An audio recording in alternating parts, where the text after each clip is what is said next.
जगत में यूं तो बहुत से टैलेंटेड कलाकार हुए, इनमें से कुछ बोल्ड भी हुए तो कुछ बेबाक। और जब ये तीनों ही गुण किसी एक में आकर मिल जाए तो एक तस्वीर बनती है जिसका नाम है Neena Gupta.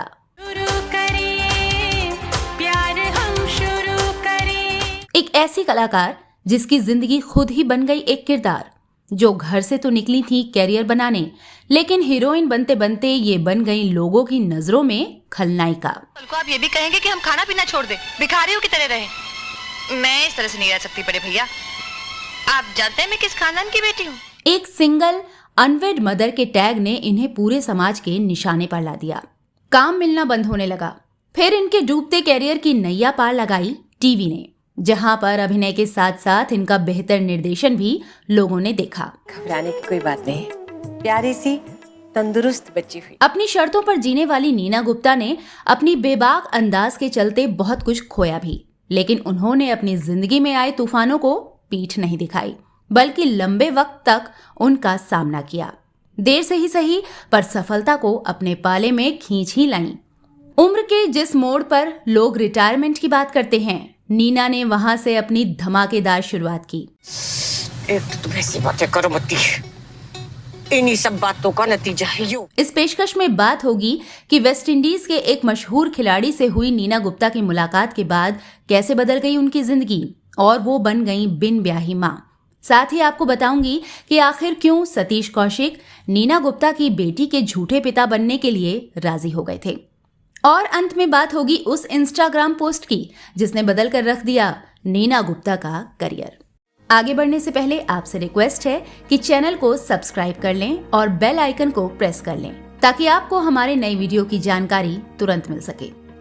I think the love for my child made me go through all that. बात हो रही है टैलेंटेड एक्ट्रेस नीना गुप्ता की, जिनका जन्म 4 जून 1959 को हुआ था।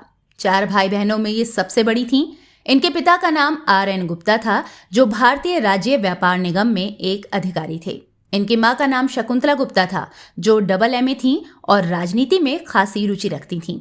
इनका बचपन करोल बाग में बीता। प्रारंभिक शिक्षा सनावर के लॉरेंस बोर्डिंग स्कूल से हुई। एक्टिंग में दिलचस्पी रखने के कारण दिल्ली के जानकी देवी गर्ल्स कॉलेज से इन्होंने एक्टिंग का कोर्स किया। फिर दिल्ली यूनिवर्सिटी से संस्कृत में मास्टर्स की, आगे MPhil किया। इनकी मां चाहती थी कि ये IAS बने, पर अपने अच्छे दोस्त एक्टर डायरेक्टर सतीश कौशिक के प्रोत्साहित करने पर इन्होंने NSD में एडमिशन ले लिया। इनकी पहली फिल्म अशोक आहूजा निर्देशित आधारशिला थी, जो NSD के ही स्टूडेंट्स को लेकर बनाई गई थी। भाई फिल्म चलनी भी तो चाहिए, क्या फायदा फिल्म बनकर डिब्बों में बंद पड़ी रही। NSD से अभिनय का प्रशिक्षण पूरा करने के बाद 1981 में ये बम्बई आई। 1982 में फिल्म गांधी में काम किया। इसमें वो महात्मा गांधी की भतीजी की भूमिका में थी। इसके अलावा मंडी, साथ साथ, रिहाई, त्रिकाल और जाने भी दो यारों जैसी फिल्मों में छोटी मोटी भूमिकाएं करती गईं। पर उन्हें वो फिल्म अभी तक नहीं मिली थी जिसमें वो अपने अभिनय क्षमता को साबित कर पाती।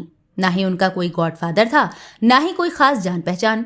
शायद यही कारण रहा कि उन्हें कोई बड़ी कमर्शियल हिट फिल्म नहीं मिली। वो बेचैन थीं। उनके प्रतिभा का दम घुट रहा था। इतनी बड़ी फिल्मी दुनिया में वो लंबे वक्त तक एक अदद रोल के लिए दौड़ती रहीं, पर बात नहीं बनी। मैं महीनों से सोई नहीं, तेरे कंधे पे सर रख के सो जाऊं। ठीक इसी समय बड़े पर्दे के विपरीत छोटा पर्दा यानी टीवी गांव घर में पहुंच रहा था और बड़ी तेजी से लोकप्रिय भी हो रहा था। उन्होंने यहां दाव आजमाने की सोची। 1985 में उन्होंने खानदान सीरियल किया, जो टेलीविजन के इतिहास में अविस्मरणीय बन गया।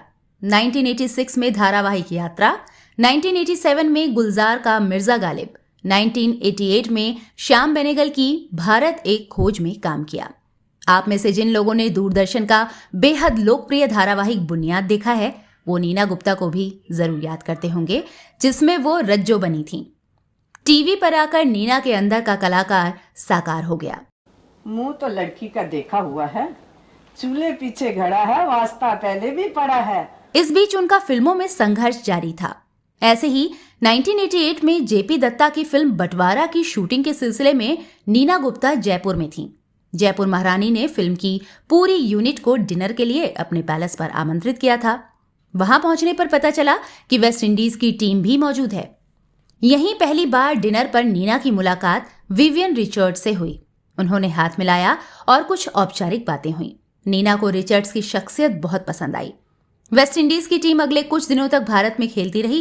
मैच खत्म होने के बाद रिचर्ड्स अपने घर एंटीगा लौट गए। नीना के लिए ये मुलाकात यादगार बन गई। दोबारा मिलना शायद सपना था, कोई वजह भी तो होनी चाहिए। यही सोचकर नीना अपने काम में व्यस्त हो गईं। लेकिन ख्याल जरूर दिल पर काबिज हो चला था। आशिक पुराने तेरे, आशिक पुराने, आशिक मिलाना ऐसा। अपनी ऑटोबायोग्राफी सच कहूं तो में उन्होंने अपने जीवन की कई छोटी बड़ी बातों और सीक्रेट्स पर से पर्दा उठाने की हिम्मत दिखाई है। बहुत कम लोगों को ये पता होगा कि नीना ने अपने अर्ली 20s में पहली शादी अमलान कुसुम घोष नाम के एक बंगाली व्यक्ति से की थी, जो IIT दिल्ली से पढ़ाई कर रहा था। हालांकि साल भर के अंदर ही दोनों आपसी सहमति से अलग हो गए। नीना आगे कहती हैं कि जो होना होता है उसका रास्ता कुदरत हर हाल में बना लेती है। एक दिन दिल्ली एयरपोर्ट पर नीना अपनी फ्लाइट के इंतजार में बैठी थीं। तभी उनकी नजर लाउंज में गई, जहां वेस्ट इंडीज के खिलाड़ी आ रहे थे। जैसे ही विवियन को देखा, नीना का दिल जोर जोर से धड़कने लगा। दोनों फिर मिले और वो चिंगारी जो नीना के दिल में कहीं गहरे दफन होने की कोशिश में थी, वो जल उठी।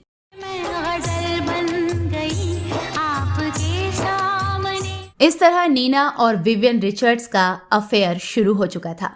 आपको बता दें कि ये लेट 80s की बात है और रिचर्ड्स उस वक्त शादीशुदा थे। 2 बच्चों के पिता भी बन चुके थे। मरियम से उनकी शादी 1980 में हुई थी, लेकिन उनकी भी कमोबेश नीना जैसी ही स्थिति थी। रिचर्ड्स के क्रिकेट दौरे और मुलाकातों का सिलसिला जारी रहा।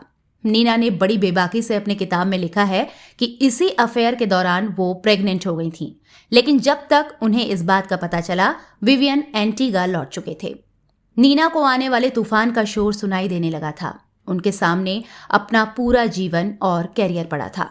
उन्होंने रिचर्ड्स को फोन मिलाया और सीधे सीधे पूछा कि मैं प्रेग्नेंट हूं और इस बच्चे को दुनिया में लाना चाहती हूं, क्या तुम्हें कोई आपत्ति है? सुनते ही विवियन काफी खुश हुए और नीना के फैसले की तारीफ करते हुए उनका समर्थन किया, पर शादी करने के लिए तैयार नहीं हुए, क्योंकि वो अपनी पत्नी और बच्चों को छोड़ने के लिए राजी नहीं थे।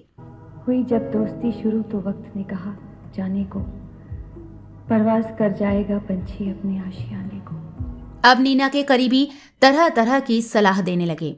उनके एक दोस्त ने उन्हें गे से शादी करने को कहा।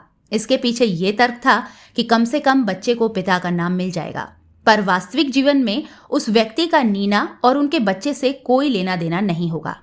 लेकिन सिर्फ मुसीबत से बचने के लिए शादी का सहारा लेना नीना को रास नहीं आया।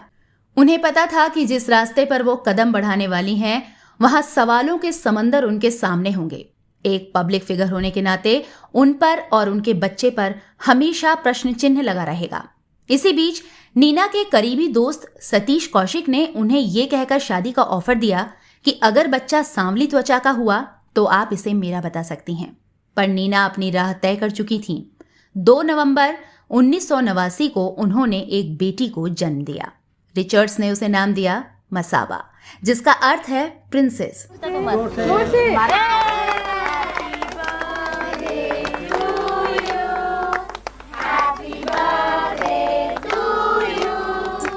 नीना के मां बनने की खबर हेडलाइंस बन गई। इधर रिचर्ड्स भी अपने बिजी शेड्यूल के चलते मजबूर थे, पर पत्नी और बच्चों के होते हुए भी अपनी जिंदगी की दूसरी लेडी लव को डिच करने की कोशिश नहीं की। Sir Vivian the definitive autobiography में उन्होंने लिखा कि नीना एक बेहद टैलेंटेड लेडी हैं जो बॉलीवुड अभिनेत्री और डायरेक्टर हैं। हमारे बीच रिलेशनशिप डेवलप हुआ और मुझे गर्व है कि हमारी एक स्वस्थ बेटी है।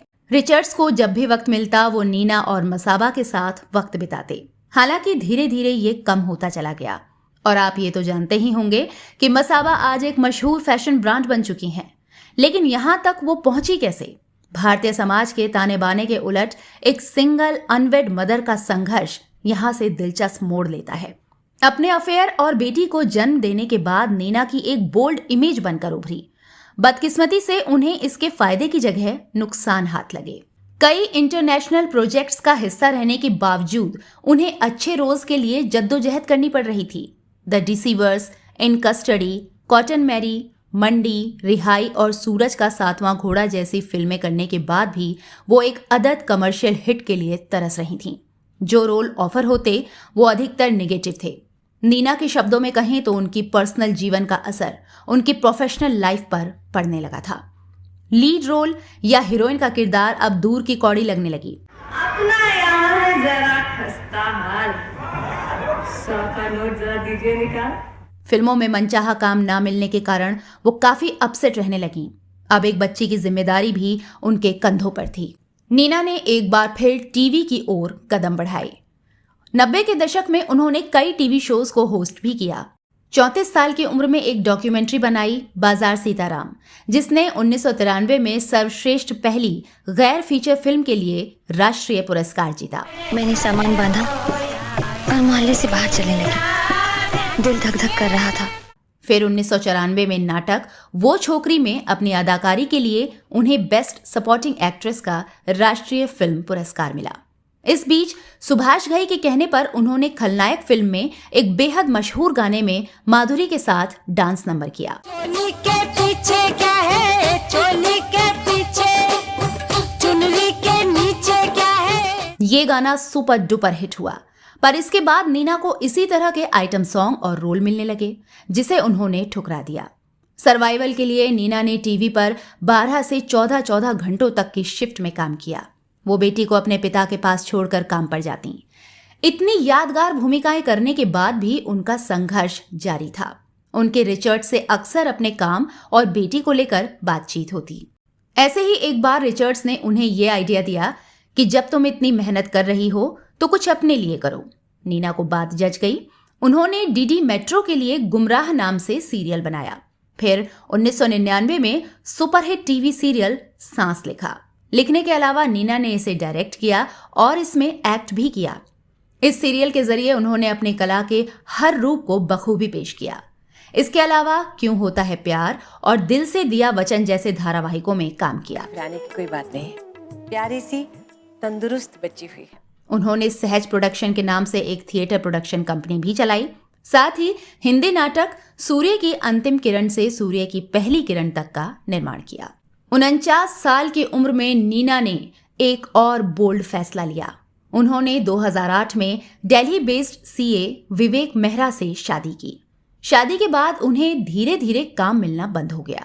वो एक तरह से लाइमलाइट से गायब हो चुकी थीं। फिर उन्होंने 2017 में अपनी इंस्टाग्राम पोस्ट में लिखा कि मैं मुंबई में रहती हूँ और काम करती हूँ। मैं एक अच्छी कलाकार हूँ और अच्छे काम की तलाश में हूँ। पलक झपकते ही उनकी पोस्ट वायरल हो गई। उनके जैसी कैलिबर वाली एक्ट्रेस का बिना संकोच किए काम मांगना लोगों को जहां एक तरफ हैरानी में डाल रहा था, वहीं दूसरी ओर उनकी जमकर तारीफें हो रही थीं, क्योंकि इससे पहले कभी किसी ने सार्वजनिक मंच पर ऐसी हिम्मत नहीं दिखाई थी। उस पोस्ट के कारण उन्हें कई काम ऑफर हुए। अमित शर्मा ने अपनी फिल्म बधाई हो में उन्हें मौका दिया। एक अधेड़ उम्र की गर्भवती मां के दमदार किरदार को नीना ने बखूबी निभाया, जिसके लिए उन्हें 2018 में पहला फिल्म फेयर अवार्ड मिला। आपका भी baby good, very good, correct age है आपका। नकुल चल बेटा। हाँ मम्मी। एक तरह से ये उनकी सेकंड पारी की बेहद सफल शुरुआत थी। इसके बाद मुल्क, शुभ मंगल, ज्यादा सावधान और पंगा जैसी फिल्मों में उनके काम ने काफी प्रशंसा बटोरी। 62 साल की उम्र में उन्होंने अपनी ऑटोबायोग्राफी सच कहूं तो लिखी। साथ ही कई वेब सीरीज में भी काम किया, जिनमें मसाबा मसाबा प्रमुख है। ये भी नहीं पूछेगी कि क्यों चूज करवा रहे हो साड़ी, किस लिए चूज कर रहे हो मम्मा। नीना को भले ही लोग बोल्ड कहें, पर वो खुद को ऑनेस्ट बताती हैं, जिसने अपनी जिंदगी के वो हिस्से भी सबके साथ शेयर किए जो अक्सर छिपाए जाते हैं। और तो और कई इंटरव्यूज में वो खुलकर स्वीकार कर चुकी हैं कि किसी शादीशुदा आदमी से प्यार नहीं करना चाहिए। नीना की कहानी हमें अपनी गलती को ताकत में बदलना सिखाती है। तो इस पेशकश में आज के लिए बस इतना ही। चैनल सब्सक्राइब करने की गुजारिश के साथ आपसे विदा लेती हूँ। नमस्कार।